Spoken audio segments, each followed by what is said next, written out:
Только пепел знает, что значит сгореть дотла. Но я тоже скажу, близоруко взглянув вперед: не все уносимо ветром, не все метла, широко забирая по двору подберет. Мы останемся смятым окурком, плевком в тени, под скамьей, куда угол проникнуть лучу не даст, и слежимся в обнимку с грязью, считая дни, в перегной, в осадок, в культурный пласт.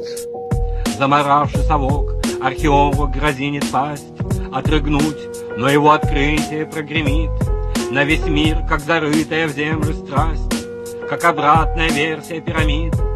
Падаль, выдохнет он, обхватив живот, но окажется дальше от нас, чем земля от птиц, потому что падаль — свобода от клеток, свобода от целого, апофеоз частиц.